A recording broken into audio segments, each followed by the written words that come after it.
My name is Mara Ahmed. I'm an activist, artist, and filmmaker. I'm Pakistani American. More broadly speaking, I'm South Asian. I was born in the city of Lahore. I was raised in Brussels, and I've spent most of my adult life here in the United States. For me, honoring my heritage goes deeper than some of the things that we automatically associate with being multicultural, like food or fashion. Although I have to say Pakistani cuisine is absolutely splendid, and eating good Pakistani food is a wonderful sensorial experience.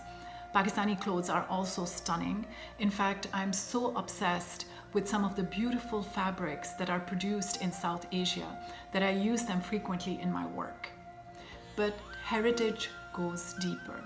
It's also the Muslim culture that I grew up in which, for example, hospitality becomes a way of life. It becomes a way of existing and relating to other people. I often tell people that I became a filmmaker in order to make my first film, The Muslims I Know. I needed to make that film in order to counter the barrage of misinformation about Islam and Muslims that was coming out of mainstream media after 9/11.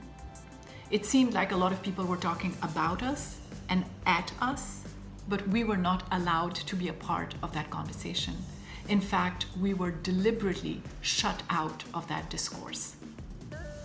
Representation is empowering because it gives you control over your own narrative.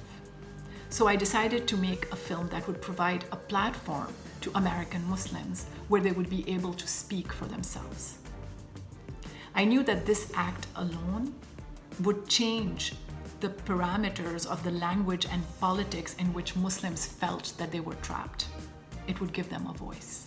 Asian Americans are sometimes labeled a model minority, which is something that I've always found to be a kind of mirage, or perhaps window dressing would be a more appropriate word.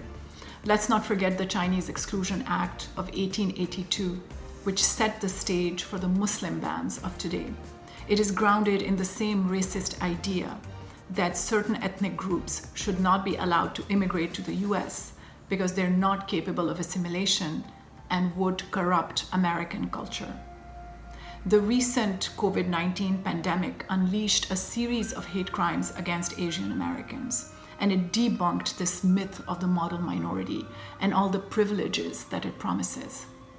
South Asian Americans have been attacked since 9/11 because brown people, especially if they have a beard or some kind of head covering, are automatically assumed to be Muslim, whether they're Muslim or not.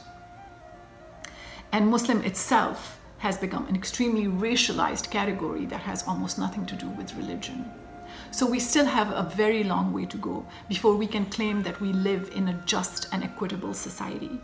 And this is why we should constantly be aware of the natural solidarity that exists between indigenous people, Black people, and other people of color who are fighting against racism all across the globe.